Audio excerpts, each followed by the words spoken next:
One പ്ലസിൻ്റെ OnePlus 13T എന്ന പുതിയൊരു smart phone launch ചെയ്യാൻ പോകുന്നുണ്ട്. ഈ ഒരു ഫോണിൻ്റെ ലോഞ്ച് ഡേറ്റ് ഇപ്പോൾ ഒഫീഷ്യലായിട്ട് കൺഫേം ആയിട്ടുണ്ട്. പിന്നെ ഫീച്ചേഴ്സിനെ പറ്റിയിട്ടുള്ള പല കാര്യങ്ങളും ഇപ്പം അറിയാനും കഴിഞ്ഞിട്ടുണ്ട്. എന്തായാലും ഈ ഒരു വീഡിയോയിൽ നമ്മൾ നോക്കാൻ പോകുന്നത് OnePlus 13T എന്നുള്ള സ്മാർട്ട് ഫോണിനെ പറ്റിയിട്ടാണ്. ഇപ്പോൾ നമ്മൾ ആദ്യം ഫീച്ചേഴ്സും കാര്യങ്ങളൊക്കെ നോക്കുകയാണെന്നുണ്ടെങ്കിൽ ഡിസ്പ്ലേയുടെ കാര്യത്തിൽ ഈ ഒരു സ്മാർട്ട് ഫോണിൽ 6.32 ഇഞ്ചിൻ്റെ 1.5K റെസൊല്യൂഷനിൽ വരുന്ന ഡിസ്പ്ലേ ആയിരിക്കും വരിക.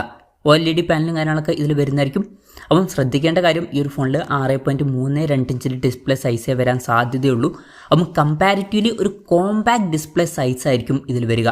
പഞ്ചോൾ ഡിസൈൻ ഇതിൽ വരുന്നതായിരിക്കും. പഞ്ചോൾ വരിക ടോപ്പ് സെൻറ്റർ ഭാഗത്തായിട്ടായിരിക്കും. പിന്നെ 120 ഹെർട്സിൻ്റെ റിഫ്രഷ് റേറ്റൊക്കെ ഇതിൽ സപ്പോർട്ട് ചെയ്യും. ഫ്ലാറ്റ് ആയിട്ടുള്ള ഡിസ്പ്ലേ ആയിരിക്കും ഇതിൽ വരിക. അപ്പം അത്യാവശ്യം തിരക്കുള്ള നല്ല ഡിസ്പ്ലേ ഫീച്ചേഴ്സ് ഇതിൽ വന്നേക്കാം. എടുത്തു പറയേണ്ട കാര്യം അത്യാവശ്യം കോമ്പാക്റ്റ് ആയിട്ടുള്ള ഡിസ്പ്ലേ സൈസിലായിരിക്കും ഈ ഫോൺ വരിക. പിന്നെ ഇൻ ഡിസ്പ്ലേ ഫിംഗർ പ്രിൻറ്റ് സെൻസറൊക്കെ ഇതിൽ വരുന്നതായിരിക്കും. പിന്നെ മുമ്പുള്ള വൺ പ്ലസിൻ്റെ ഫോണുകളിൽ അലേർട്ട്സ് ലെറ്റർ എന്നുള്ളൊരു ഫീച്ചർ വന്നിട്ടുണ്ടായിരുന്നു. പക്ഷേ ഈ ഒരു ഫോണിൽ അതിന് പകരം ഒരു ഷോർട്ട് കട്ട് കീ ആയിരിക്കും വരിക. ഇപ്പം ഇതിലോട്ട് നമുക്ക് പല ഫംഗ്ഷൻസും അസൈൻ ചെയ്ത് വെക്കാവുന്നതാണ്. പിന്നെ ഇതിൽ മെറ്റൽ മിഡിൽ ഫ്രെയിം വന്നേക്കാം. അതുപോലെ തന്നെ ഗ്ലാസ് ബാക്ക് ബോഡി വന്നേക്കാം.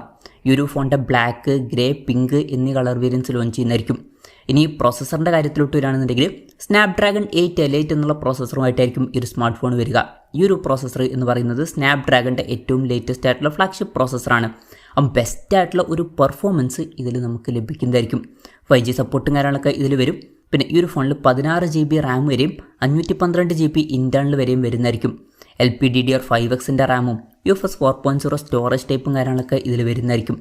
NFC-യുടെ സപ്പോർട്ട് ഈ ഫോണിൽ വരും. പിന്നെ സ്റ്റീരിയോ സ്പീക്കേഴ്സ് വരുന്നതായിരിക്കും. Android 15 ബേസ് ആയിട്ടുള്ള OxygenOS സോഫ്റ്റ്വെയർ ആയിരിക്കും ഈ ഫോണിൽ വരിക. ക്യാമറയുടെ കാര്യം പറയുകയാണെന്നുണ്ടെങ്കിൽ ഫോണിൻ്റെ പിന്നിൽ ഡ്യുവൽ ക്യാമറ സെറ്റപ്പ് വരുന്നതായിരിക്കും. 50 MP മെയിൻ ക്യാമറ സെൻസർ ആയിരിക്കും ഈ ഫോണിൽ വരിക. ഇതിൽ OISൻ്റെ സപ്പോർട്ട് വരുന്നതായിരിക്കും. ഇൻട്രസ്റ്റിംഗ് ആയിട്ടുള്ളൊരു കാര്യം, രണ്ടാമത്തെ സെൻസർ എന്ന് പറയുന്നത് 50 MP ടെലിഫോട്ടോ ലെൻസ് ആയിരിക്കുമെന്നാണ് പറയപ്പെടുന്നത്. അപ്പം അൾട്രാ വൈഡ് ആംഗിൾ ലെൻസിന് പകരം ഇതിൽ ടെലിഫോട്ടോ ലെൻസ് വന്നേക്കാം. പിന്നെ ഫ്രണ്ടിൽ സെൽഫി ക്യാമറയെ പറ്റിയിട്ടുള്ള കാര്യങ്ങൾ അറിയാൻ കഴിഞ്ഞിട്ടില്ല. എന്നാലും ഒരു 16 MP സെൽഫി ക്യാമറയാണ് നമ്മൾ എക്സ്പെക്റ്റ് ചെയ്യുന്നത്. ബാറ്ററിയുടെ കാര്യത്തിൽ 6000 mAh മുകളിൽ വരുന്ന ബാറ്ററി കപ്പാസിറ്റി ഇതിൽ വരുമെന്നാണ് റിപ്പോർട്ടുകൾ പറയുന്നത്. മിക്കവാറും 6200 mAh ബാറ്ററി ആയിരിക്കും വരിക. അപ്പോൾ കോമ്പാക്റ്റ് ആയിട്ടുള്ള ഡിസ്പ്ലേ സൈസ് ആണ് എന്നുണ്ടെങ്കിലും വളരെ മികച്ചൊരു ബാറ്ററി കപ്പാസിറ്റി ഇതിൽ വരുന്നതായിരിക്കും. അത് നല്ലൊരു കാര്യം തന്നെയാണ്. പിന്നെ 80 വാട്ടിൻ്റെ ഫാസ്റ്റ് ചാർജിങ് സപ്പോർട്ടും വരുന്നതായിരിക്കും. Type-C ചാർജിംഗ് പോർട്ടും ഇതിൽ വരും.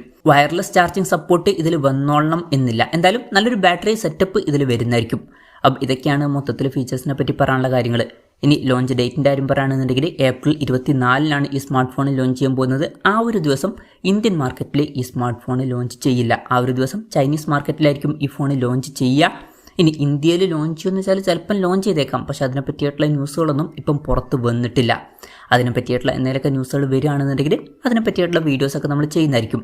അപ്പം അതുപോലുള്ള വീഡിയോസ് കാണാൻ താല്പര്യമുണ്ടെന്നുണ്ടെങ്കിൽ ഈ ചാനൽ സബ്സ്ക്രൈബ് ചെയ്യാവുന്നതാണ്. പിന്നെ വിലയുടെ കാര്യം പറയുകയാണെന്നുണ്ടെങ്കിൽ അതിനെ പറ്റിയിട്ടുള്ള കാര്യങ്ങളൊന്നും ഇപ്പം അറിയാൻ കഴിഞ്ഞിട്ടില്ല. എന്നാലും നമ്മുടെ എക്സ്പെക്റ്റേഷൻ പറയുകയാണെന്നുണ്ടെങ്കിൽ ഈ ഒരു സ്മാർട്ട് ഫോൺ ഇന്ത്യൻ മാർക്കറ്റിൽ ലോഞ്ച് ചെയ്യുകയാണെന്നുണ്ടെങ്കിൽ നമുക്ക് ഈ ഒരു സ്മാർട്ട് ഫോൺ ഒരു 50,000-55,000 രൂപ പ്രൈസ് റേഞ്ചിലേക്കായിട്ട് എക്സ്പെക്റ്റ് ചെയ്യാവുന്നതാണ്. കൺഫർമേഷൻസ് ഒന്നുമില്ല, ജസ്റ്റ് നമ്മുടെ എക്സ്പെക്റ്റേഷൻ പറഞ്ഞു എന്നേ ഉള്ളൂ. പിന്നെ ചൈനീസ് മാർക്കറ്റിൽ കുറച്ചും കൂടി നല്ലൊരു പ്രൈസിങ്ങിൽ ഈ ഫോൺ ലോഞ്ച് ചെയ്യുന്നതായിരിക്കും.